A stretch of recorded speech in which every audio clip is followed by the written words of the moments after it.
unfortunately for the existing owner, you know what I mean, they're going to take a huge loss, but for our investors, there's a huge opportunity Yeah. right there.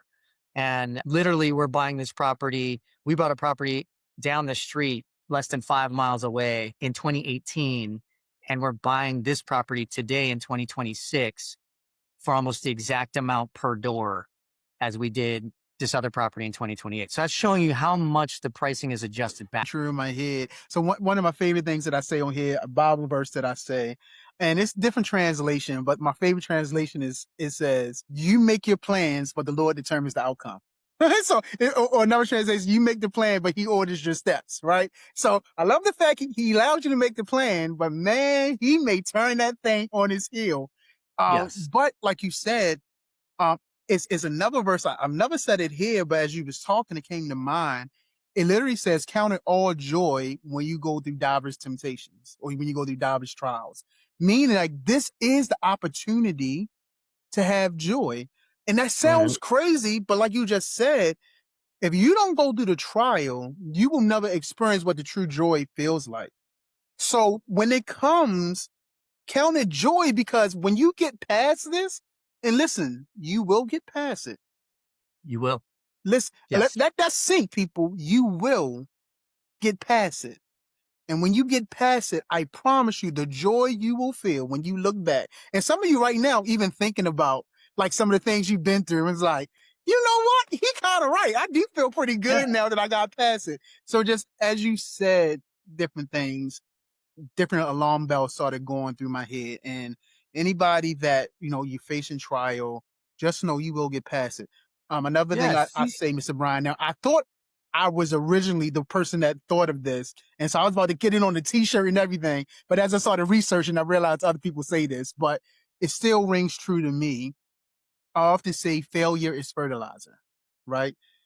And anything if you know anything about fertilizer, sometimes it's dung. It's like literally it's manure. And so it can be messy, it can be smelly. But man, if you let the nutrients get inside your roots, you will grow. And before you know it, there's plush greenery. The scents start to change, and there's this aroma.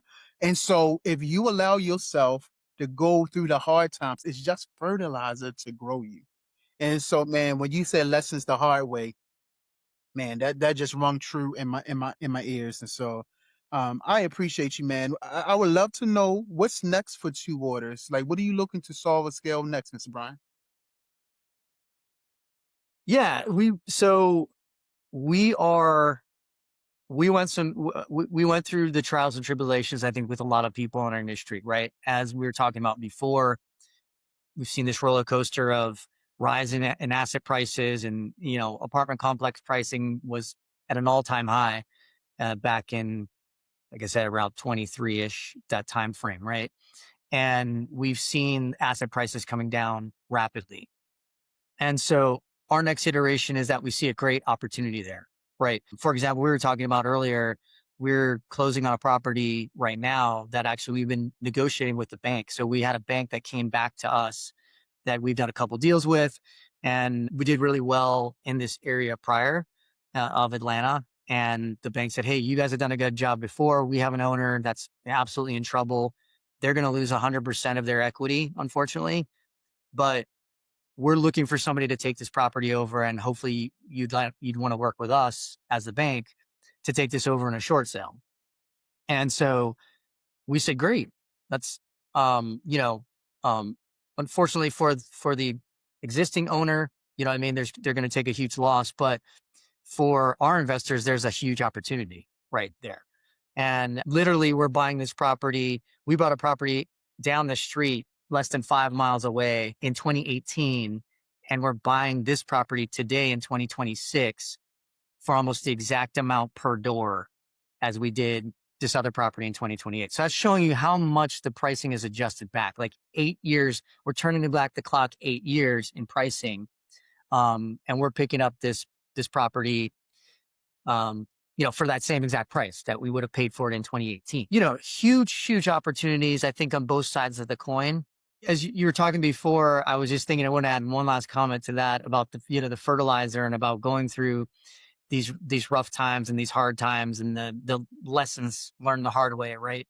Um, it's interesting because if you think about it, how boring would your life be, if you had no adversity, if you had no real learning lessons and stories to tell and scars to show. You know what I mean? Like I think about my grandfather and that generation of having go through, the World War II and the Korean Wars and even some of the, my dad's generation that went through Vietnam. And sometimes it's like the battle scars are what you learn the most from and that would give your life the juice and the energy that it really needs. Right. And so I would just say that, for people that maybe have battle scars out there or maybe going through some trouble, like start enjoying the other side of it, right? Because we've gotten through the battle scars. Like I think part of the reason some people get stuck in reminiscing about the pain and wanting to get stuck in the pain too long when they should start realizing that, hey, the pain just focuses in us on learning the lessons, right? What are the lessons? What are the ways that we can get ourselves out of this pain Yeah. and back into um the seas of the waters that are pushing and are giving us, tailwinds instead of, wind in our face. Yeah. And so I think we're at that. I'm just trying to encourage people that's saying, look, we're at a point in our real estate economy where it's time to be bullish. It's time to um learn from our scars, but to now take advantage of the opportunity in front of us. So well said, sir. So well said. There's a part of our brain that doesn't even grow unless it is strengthened through adversity and challenges. Like that's the part it literally grows when it goes through challenges and adversity and dislike. And so I love the fact that you're talking about embracing it, embracing the challenges, because you're going to grow. It's literally physiologically going to change you. Change It's you. going to Yeah. grow your capacity. And a lot Yeah. of us, if we want bigger, we have to grow our capacity to handle bigger. And so, literally, our brains will rewire when we embrace the adversity and go through it. And again, you will get through it. I know you like Quincy. You don't even know what I'm going through. I listen. I've interviewed too many people. I've been through too many things. I know you will get through it. And so, man, I appreciate you so much, sir. Listen, if someone wanted to reach out to you, connect with you, collaborate with you, learn more about what you're doing, how can they get in contact with you, sir? Yeah, absolutely. So you can call our office or you can text us DEAL, and that's to 404 500 6876. So 404 500 6876. You can text us deal or give us a call.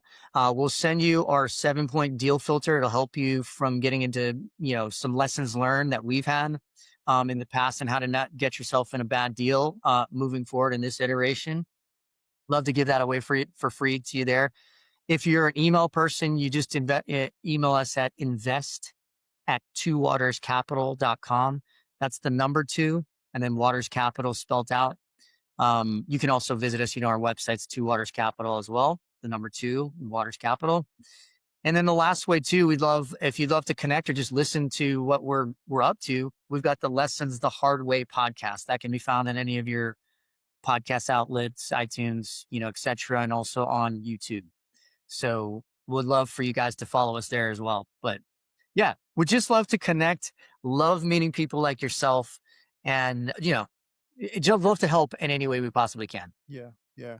I don't know, man. I feel very compelled. I just want to ask you, is there any last words you want the viewers to know, to have? Like, is there anything on your heart that you feel like people may need to know? I know we talked about a lot, and I'm not trying to put you on the spot. I just feel compelled because I love the way Yeah. you think. I love the way you talk. So, is there any other thing that you feel like our viewers may need to know? Yeah. I think that, we've talked a lot about it today, and I don't want to harp on it, but it's time to grow, it's time to take what you've been through and grow, in a positive manner. Um, I think God wants us to affect the world by continuing to touch other people and touch other people's lives in a positive manner. There's a point where and you could hear some of this on the podcast. Obviously, we were out of time, but our podcast, but there's a point, just recently that I was like wanting to shell up, wanting to clam up, right? Wanting to just go back into my shell and be like, man, I don't want to do this, anymore. Um, but then I started to realize that I came out of that fog. I'm like, no, that's selfish of me. That's totally selfish of me. That's not who I am. That's not who I'm striving to be. What I think we all are at our best is when we contribute, we connect, and you know, we touch other people's lives. I mean, that's really what I believe is the human condition. And I think that clamming up and, it, it, I don't blame people for that. It's a thing of safety, right? Sometimes you feel like when you want to be safe, you want to clam up and just, hunker down. But I'm just here. I hope that I can even inspire one person to, if they're in that spot, to just get out of that spot, right? And I think you've done a great job too. I mean, I feel that in your spirit that you like if you and I and just this one podcast could get one person that's feeling down and hitting the punch in the mouth to be like, you know what, this is my day. This is my day. I take control back and say, look, I'm I'm not a victim of this challenge or this bump in the road. I'm going to take that. I'm going to grow from it. Like we were talking about all this podcast. I'm going to do great with it, do good, get myself back out there and start living. Sir, let me say three things to you sincerely. One, definitely thank you for your time, right? I believe time is our most precious commodity. So, I mean, yeah, we know how the podcast thing work. You come on, we spend time with each other, but you didn't have to do this. So definitely thank you for your time. I want to let you know I value your time. Thank you for being here. Secondly, thank you for your story. Thank you for your narrative. Thank you for your authenticity. Thank you for your honesty. Thank you for the gift of your transparency and vulnerability. I believe stories have a way of planting seeds in people. We may never see the growth, but that growth can happen tomorrow, 2 months from now, 5 years from now. We may never see the growth, but the seeds are there. So, man, thank you for coming and planting seeds in people's heart and people's souls. Lastly, man, thank you for the way you think. Thank you for your mindset and bringing that mindset to this platform. I greatly appreciate you being here today, sir. Hey man, appreciate it, Q. Absolutely. Let's do it again. Oh, man, you ain't said nothing but a word. Don't threaten me with a good time. Absolutely. Well, listen, y'all heard Mr. Brian. His information is in the show notes. He got some things he's giving away to you. Please get in contact with him. Get into the show notes. Connect with him. Definitely make sure you are subscribed here because I'm promising you, we're going to continue to bring up amazing people just like Mr. Brian. So, sir, thank you again for being here. And everyone else, listen, y'all have a fantastic day.